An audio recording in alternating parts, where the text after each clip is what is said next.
Iván Espinosa de los Monteros, buenas noches. Muy buenas noches, Ana. Estados Unidos, Francia, Argentina, el mundo está girando a la derecha. Las democracias liberales están girando hacia la derecha después de años de políticas woke.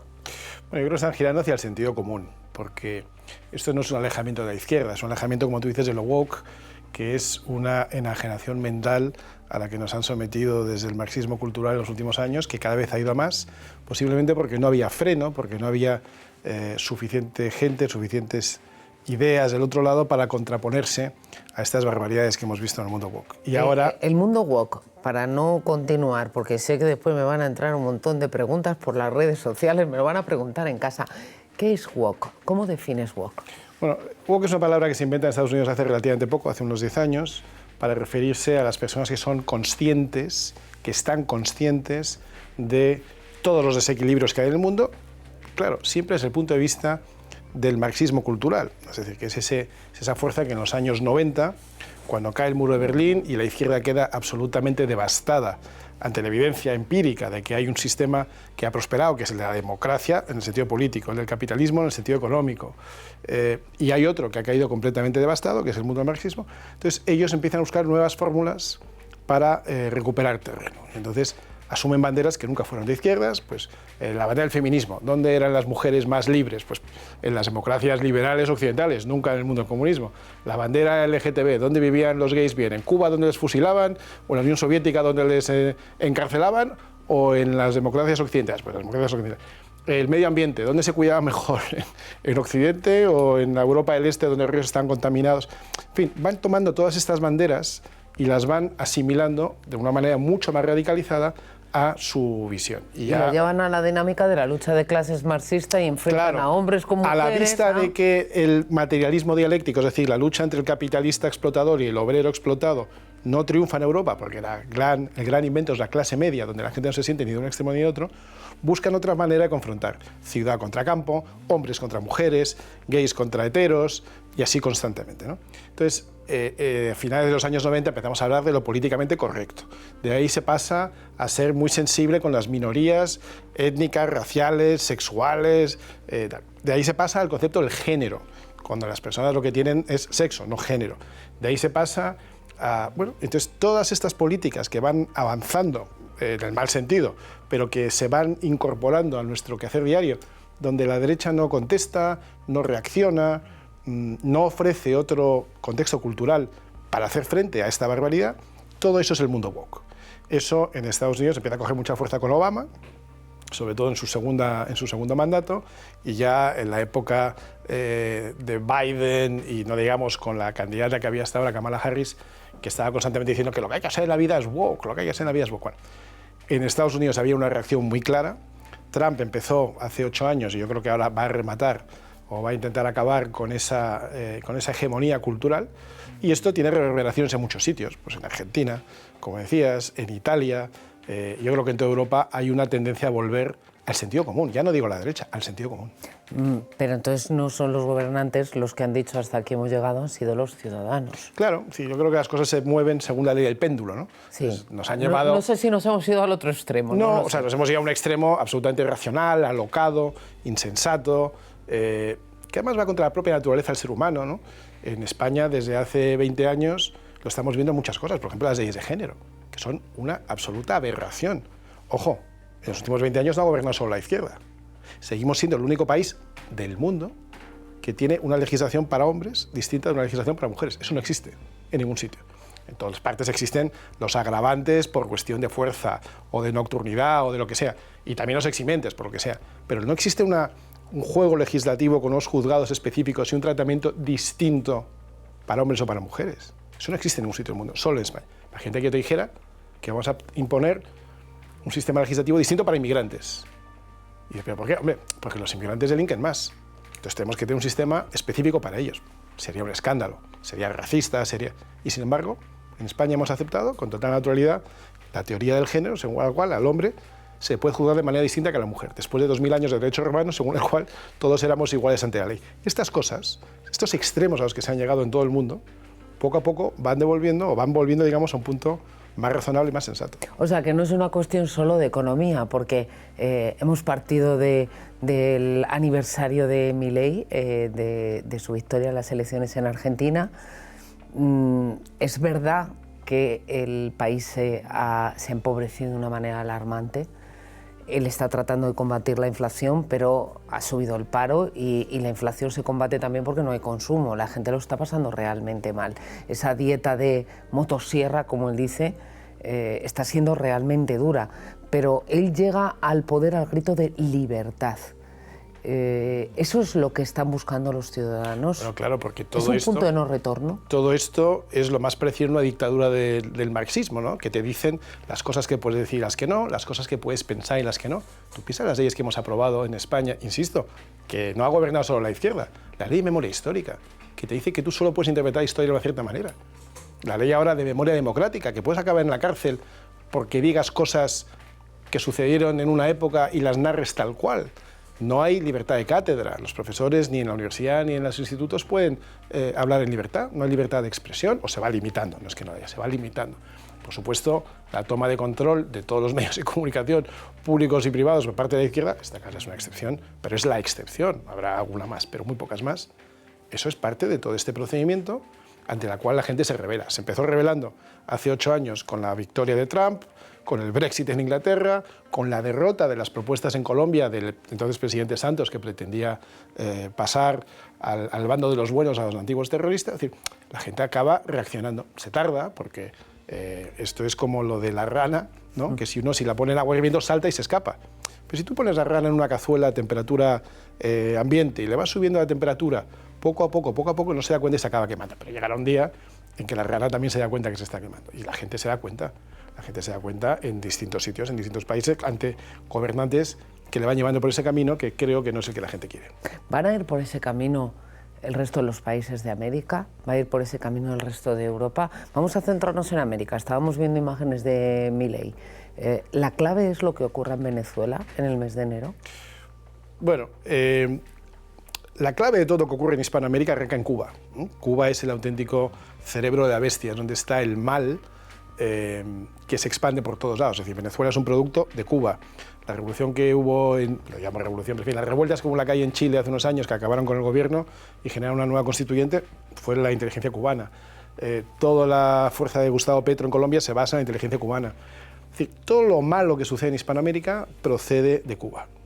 Y luego hay sitios donde la resistencia surge de manera muy notable. Entonces, Argentina es un caso. Es decir, Argentina es una nación donde se va a producir se está produciendo un experimento en el que más nos vale a todos que salga bien, porque se están aplicando las recetas adecuadas en materia económica que pueden generar algunos contratiempos a corto plazo, pero que son las correctas. Pero es una dieta muy extrema, ¿eh? Pero si uno mira lo que pasó en la Inglaterra de los años 80, y se nos olvida que Reino Unido era un país en depresión, era un país que estaba sin crecimiento, era un país gris. Cuando lo coge Margaret Thatcher en el año 80, pues lo somete a una dieta que al principio, cuando tú vas a la medicina, es desagradable. Y tardas un par de años en empezar a ver los resultados. Pero una vez que ves los resultados, el crecimiento es exponencial. Un poco lo que pasó con Reagan también en el año 80. Se nos olvida que en Estados Unidos del año 76 al 80, de Jimmy Carter, que provenía también de la depresión propia de haber perdido en Vietnam, haber visto a un presidente imputado dimitir, haber tenido la crisis de los rehenes en Irán, tener la moral nacional por los suelos. Bueno, pues todo eso se le dio la vuelta con un gobierno, el de Reagan, que empezó con medidas que parecían duras para la época, pero al cabo de 8 años la década había cambiado por completo y Estados Unidos era de nuevo la potencia mundial que había sido. Pues eso es lo que va a pasar en Argentina si se le permite y si se le da el plazo suficiente y no sucede nada. Por el camino contrario va Colombia, por el camino contrario va México, por el camino contrario van otros países, de manera que yo no creo que se pueda decir que hay una receta que funcione para todos los países en Hispanoamérica, pero lo que sí creo es que los países donde estas medidas se toman y tienen éxito, generan a su alrededor un efecto de deseo de imitación. Por ejemplo, y es un caso muy distinto, en El Salvador, donde hay un presidente que se ha centrado primero en acabar con la inseguridad, y ya ha sido, San Salvador, ha pasado a ser la ciudad más peligrosa del mundo a la más segura de Hispanoamérica, en cuestión de pocos años, ¿no? Con medidas muy controvertidas, muy discutidas por la izquierda, lo que sea, pero eso está generando ya un efecto en el perímetro, en los países de su entorno, no en Nicaragua, porque está bajo una dictadura sandinista, pero en los demás países, un efecto de imitación y hay mucha gente que ahora quiere ser como Bukele, aunque sea solo en ese aspecto, ¿no? Entonces, lo que digo es que es necesario que estas políticas en economía, en seguridad y en sentido común triunfen para que se vayan expandiendo por el resto de la región. Te preguntaba por Venezuela porque parece que nuestro gobierno tiene muchos intereses allí, el expresidente Zapatero y también el gobierno actual, que a medida que Aldama vaya sacando papelitos nos iremos enterando de cuál es realmente la dimensión de nuestros intereses. El que Venezuela, triunfe la oposición democrática, que es la que ha ganado las elecciones, ¿va a tener un impacto aquí en España? Bueno, España, por desgracia, ha perdido su posición de liderazgo y de ser un país de referencia en lo que sucedía en Hispanoamérica y muy concretamente en Venezuela. Yo tuve ocasión hace 5 años de estar hablando con el Departamento de Estado, es decir, el Ministerio de Asuntos Exteriores de Estados Unidos, en la primera época de Trump, y lo que me decían es España no es un socio fiable, porque para Venezuela, que llevamos años, o muchos países llevan años buscando soluciones democráticas y sobre todo soluciones que acaben con la dictadura que están sufriendo, España hubiera podido jugar un papel de liderazgo. Ya hace 5 años nos decían que España no era un país fiable y hoy en día pues España es el país menos fiable porque efectivamente su gobierno, no es el país, pero los gobernantes, el Partido Socialista y sus líderes tienen intereses absolutamente opuestos a los intereses de la población venezolana, intereses opuestos a los intereses de la democracia, de la libertad, de los valores, del sentido común, de lo razonable. Ahora que ha ganado la oposición y en enero debería tomar posesión el presidente del mundo, pues no creo que vaya a ser fácil, no digo que no vaya a suceder, pero no creo que vaya a ser fácil y lamentablemente España no está en una posición de liderar el apoyo al mundo en Europa, ante Estados Unidos y ante otros países. Si acaso mantener a Delcy para que no levanten las alfombras. Pues por ahí más bien parece que van las cosas. Gracias a la influencia de Zapatero y, por cierto, del Grupo de Puebla, que es esa organización, de nuevo, liderada por Cuba, pero fuertemente financiada, entre otros, por gobiernos como el de España y con enorme influencia de personajes muy siniestros como Zapatero. ¿En España no nos vamos a cansar de las políticas woke? ¿O ya nos hemos cansado y...? Pues yo es que ya no sé muy bien qué pensar de nosotros mismos. Porque ha dado como resultado una suma extraña. Yo ya no sé qué más tiene que pasar en España para que la gente reaccione y tome conciencia que lo que tenemos no es ni siquiera un gobierno de izquierdas, ni un gobierno... Es un gobierno de malhechores. Es un gobierno que está haciendo mucho daño a nuestro país. Y el conjunto de los últimos 20 años, Ana, han sido 20 años perdidos, 2 décadas perdidas. Tú piensas que es la primera vez desde la Guerra Civil que experimentamos 20 años continuos donde no hay crecimiento económico en términos reales per cápita. O sea, 20 años de estar planos, pequeños vaivenes, arriba y abajo. Eso quiere decir que cualquiera que tenga menos de 40 años no ha conocido en su vida laboral una época prolongada de crecimiento sostenido. Es decir, que cualquiera que tenga menos de 40 años es muy difícil que haya llegado a pensar en comprarse una casa, formar una familia, tener un futuro, porque si tú lo que vives son épocas planas, pues épocas planas incluso de caída un año, el COVID puede ser la explicación de un año concreto, pero claro, lo que no puede ser es que durante 20 años, desde el 2004 al 2024, no hayamos crecido nada, en términos reales y per cápita, porque eso, como digo, lo que genera es una sensación, vuelvo al ejemplo de la rana que pones en agua tibia, la gente dice, ¿la economía va bien? No. La economía no va bien, pero nos estamos acostumbrando a vivir peor. Se nos olvida que hace 20 años la gente se iba de vacaciones un mes y a lo mejor se iba al Caribe. Se nos olvida que hace 20 años la gente cambiaba de coche cada 6 o 7 años. Se nos olvida que hace 20 años tú te comprabas un piso en tu pueblo o en tu ciudad con un esfuerzo razonable. No voy a decir que era fácil, pero era razonable. Hoy es imposible. Se nos olvida que hace 20 años los jóvenes tenían un futuro, una esperanza, y hoy no lo tienen. No es que los pisos hayan subido mucho y haya muchos especuladores, es que los salarios están estancados desde hace... En términos reales sí, y el sector inmobiliario pues se ha disparado, y más en algunos sitios. Si usted quiere comprar el piso en el barrio Salamanca de Madrid, pues es muy complicado. Pero si lo quieres comprar a las afueras de Madrid o lo quieres comprar a las afueras de Teruel, sigue siendo un esfuerzo muy difícil. No porque efectivamente hay especuladores y fondos buitres que estén comprando los pisos en Teruel, sino porque los sueldos no han subido lo suficiente como para cubrir el aumento de los pisos. Pero más allá de eso, es que un joven que hoy empiece ganando poco, porque los jóvenes empiezan ganando poco, el problema no es que gane poco, es que no ve que la expectativa sea como la que se veía hasta hace 20 años, de una curva de crecimiento. Bueno, yo hoy gano poco porque estoy empezando, pero veo que el que lleva 5 años más que yo ya gana un poco más. Veo que el que ha cumplido 30 se ha casado, ya ha comprado una casa, ya ha tenido niños. Hoy, para un joven de 25, gane mucho o gane poco, es que tampoco es fácil que crea que cuando cumpla 30 va a poder compensar porque tenga un sueldo mayor y se pueda comprar una casa, y puede tener una familia, puede tener 2 hijos. Esta es la situación en la que estamos. Entonces, no es culpa solo de este gobierno, sería injusto decir eso, pero este gobierno agrava y empeora mucho las cosas. Tú has estado unos cuantos años en el Parlamento. ¿Has sentido algo que, en mi opinión, se ve cada vez más en la calle, la desafección de los ciudadanos hacia la política porque no les da las respuestas que ellos esperan? No sé si porque esperan demasiado, aquí tendemos a pensar que el Estado es el papá, o porque piensan que no van a recibir nunca nada y que incluso si reciben algo van a ser zancadillas. Bueno, es que el Estado es el gran obstáculo para el crecimiento de España, eso está claro, ¿no? Y además, como digo, en 20 años han gobernado dos grandes partidos y ninguno de los dos ha demostrado lo contrario. Pero sucede una cosa que no siempre reflexionamos y no es una reflexión agradable. Y es que los países tienen gobiernos que se corresponden con el tipo de personas y de votantes que tienen. Lo que tenemos no nos ha caído del cielo, lo que tenemos se ha votado. Y una y otra vez, una y otra vez. Luego, ¿de verdad los políticos que tenemos son mucho peores que la sociedad que tenemos? Esto nos encanta decirlo a los demás, pero yo creo que no. Yo creo que tenemos unos políticos que reflejan la escala de valores que tenemos hoy. Se dice, los políticos de antes eran mejores. Sí, también la sociedad era mejor, también era una sociedad más limpia, era más moral, era menos corrupta, era menos de triquiñuela, y los políticos reflejaban aquello. Los políticos operan en el campo, quizá empujando un poco la frontera o ensanchando un poco las bandas, pero en el campo que la gente les permite. Si el comportamiento inadecuado de un político se castigara, no lo volverían a hacer. Pero ¿qué mensaje tiene Pedro Sánchez, o qué mensaje recibe Pedro Sánchez cada vez que convoca elecciones, sean municipales, autonómicas, europeas? Que va más, o por lo menos que él se mantiene. Aguanta. Que aguanta, ¿no? Con su manera Aún de en la resistencia. trinchera, pero aguanta. Bueno, resiste. ¿Por qué? Porque hay suficiente gente que vota y elige a todos partidos inadecuados, pero que él al final acaba gobernando. ¿Qué castigo tiene mentir? Él lleva 8 años o 7 años mintiéndonos, constantemente. No tiene ningún castigo moral, porque nadie se lo reprocha, no tiene ningún castigo político, porque sigue gobernando, no tiene ningún castigo económico ni judicial, no hay castigo para el que miente. Luego, ¿qué aprende él? ¿O qué aprenden los políticos como él? Pues que no pasa nada por mentir. En otros países, un político que copie una tesis, me voy a lo mínimo que ha hecho este señor, a lo mínimo. Presentar un libro o copiar una tesis que no ha hecho. Por copiar una tesis se dimite. Pero porque es un país donde eso está mal visto, donde en el día a día todos son mucho más exigentes con el cumplimiento de la normativa, de las reglas en general en la vida, donde el colegio el que la hace se le castiga, donde si se le castiga la madre luego no va a protestar al profesor.